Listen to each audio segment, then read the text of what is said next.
city that never sleeps. It's Where's Elvis This Week? Our guests tonight are journalist Christopher Hitchens, Cosmopolitan editor Helen Gurley Brown, comedian Tony Hawks, and actor-comedian Dave Chappelle. And now, please welcome your host, Mr. Jon Stewart.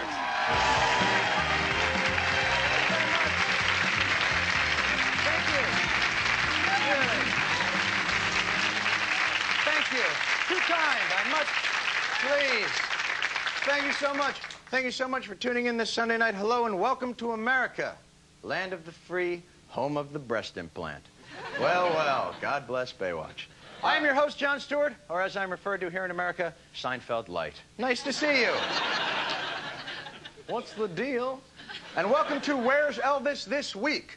We're here in the last weeks before the presidential elections to give you some insight into American politics and culture. It's a cultural exchange, really.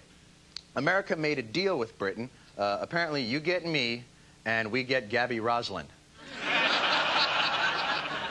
My people assured me it was a fair one-for-one. So, this week in America, very exciting week. The Madonna Baby Watch is on. The baseball playoffs have begun. And hold on to your hats. We had a vice presidential debate, which I couldn't decide whether to watch or to rub steel wool on my eyeballs.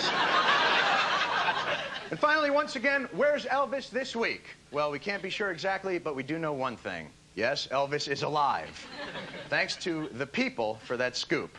Nice to clear that up once and for all. Let's kick this thing into gear, shall we, ladies and gentlemen? Let's go to the show.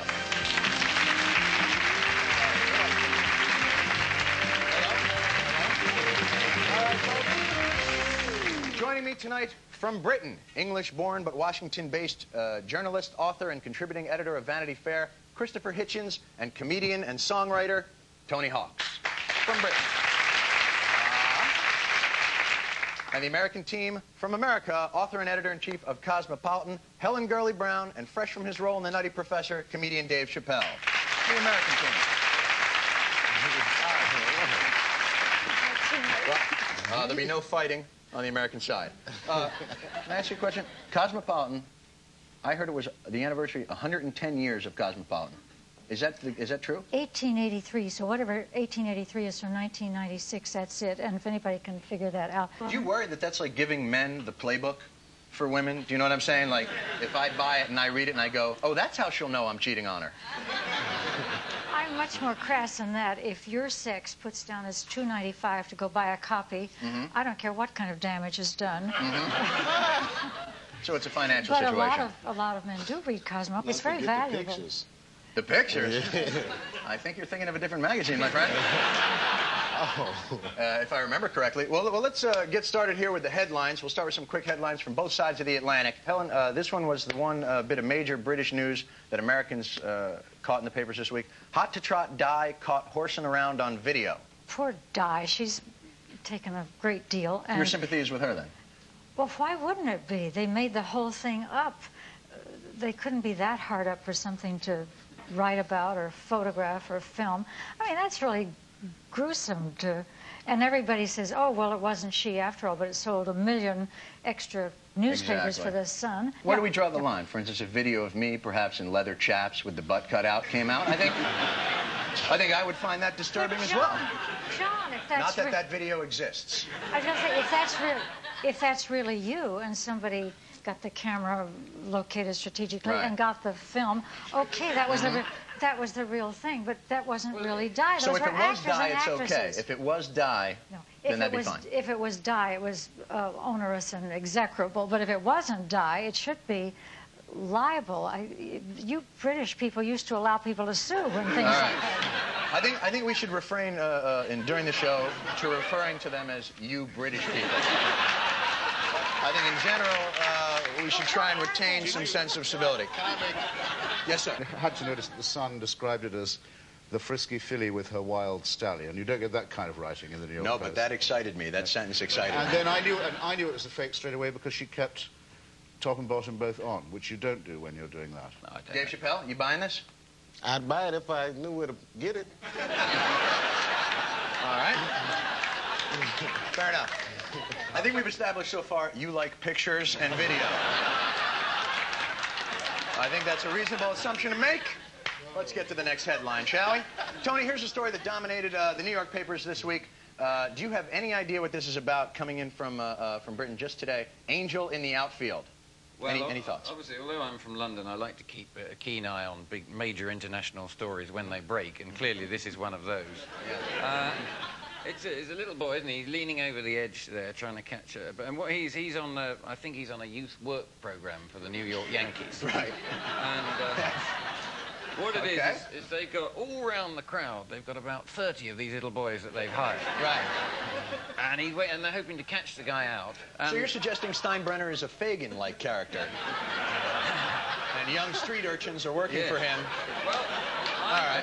I'm happy to slag off Steinbrenner because I've no idea who he is. Oh, really? Is he Steinbrenner is the owner of the New York Yankees. Right. He's what's the word? A pompous ass. Is he? By the way, those of you unfamiliar with that story, a 12-year-old boy was sitting in the right field stands at Yankee Stadium.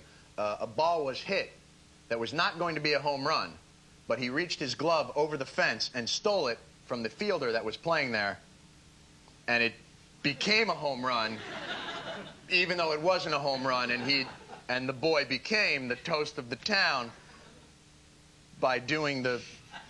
He's a hero now, is he? He's a big hero. Is he? He's a huge hero. Man, he's going to have one hell of a bar mitzvah, this kid. Wow.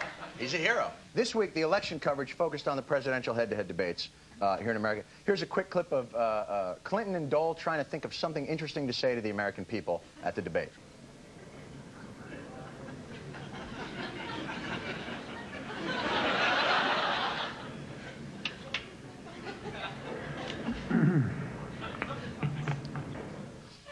Yes. Meanwhile, in Britain, the party conference season ended, and it looks like they've gone a bit Hollywood. But let me tell you something. No one out-tackies American conventions, not on my watch. I just don't know if British people are really ready for all that.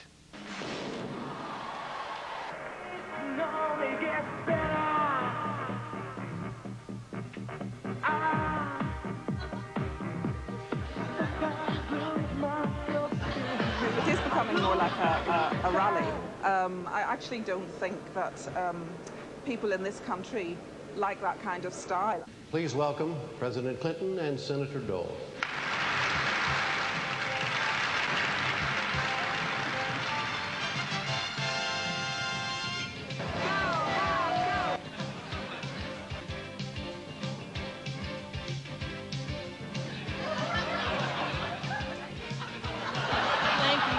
Inspiring Bob Dole to start the Dole Foundation for People with Disabilities. We love you. Thank you.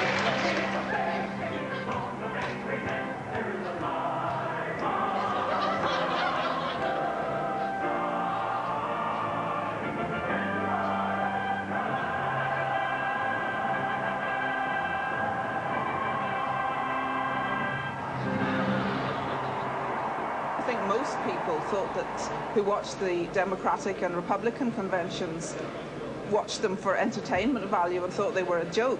Huh? A joke? Helen, defend us on this. American conventions a joke?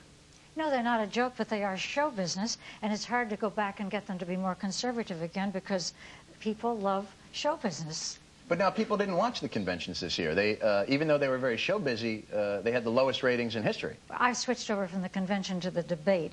The debate was very honorable, and I was a nervous wreck wondering what was going to happen to Dole if he'd do something awful, and I didn't feel that he did. It was very honorable, a little bit on the quiet side.